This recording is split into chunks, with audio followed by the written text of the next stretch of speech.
saka yung asawa ko, hindi ka nakikita. Nagka-COVID kami, ang asawa ko muntik mamatay, pero dahil sa intra din po, nakasurvive po siya sa intra.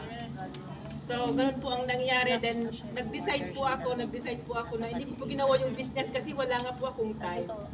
Lagi akong kinukulit ni Ma'am Angie, tinatawagan niya ako na gawin ng business. Kasi ipapasok niya ako sa Zoom, sa mga presentation. Napakaswerte niyo nga kasi nakapasok kayo sa mga presentation, nadala kayo sa ganito. Ako, hindi ko natikman ang intra, hindi ko nakita kung ano ito. Alam ko lang is yung intra lang, iinumin lang.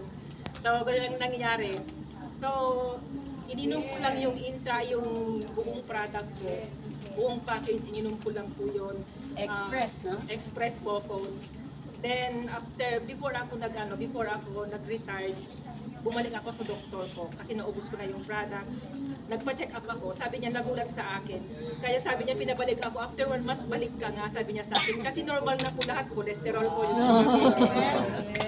nagtaka siya.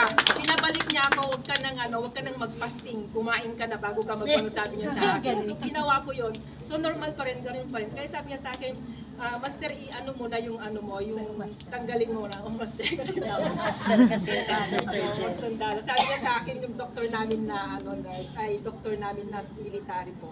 So sabi niya sa akin, tanggalin mo yung metformin mo dahan-dahan, sabi niya sa akin. Hanggang nawala na po. So ngayon, lifestyle product na lang po. Siyempre tinitake ko pa rin para naman healthy pa rin. And of course, nasabi nga ni kanina, pag iniinom natin ang product natin, kailangan din ng disiplina. Kung ano yung bawal, dapat bawal talaga. Sinabayan ko ng disiplina kung ano yung bawal, hindi ko pinakain.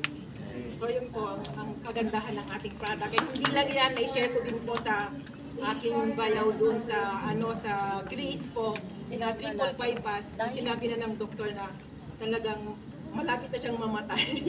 Hinanda na po yung yung asawa na kung ready mabiyuda. Oo, sinabi Naka-mindset na. Opo, ganun po yung sinabi niya sa sa kapatid ko na ready mo na, talagang wala na talaga, sabi niya. Pero gagawin ko pa rin yung magagawa ko para mabuhay. Kasi nga sabi niya 18 hours na for operation, pero nagawa lang ng 7 hours yung operation. At nagtataka yung doktor bakit sobrang sigla niya. Dapat yung ganun na, yung case yung triple bypass is talagang lupay-pay na siya, hindi na nakakatayo na ganun. Pero taka yung doktor, kasi nga before kasi nung operation niya, 6 months na nag-massive po siya ng Intra.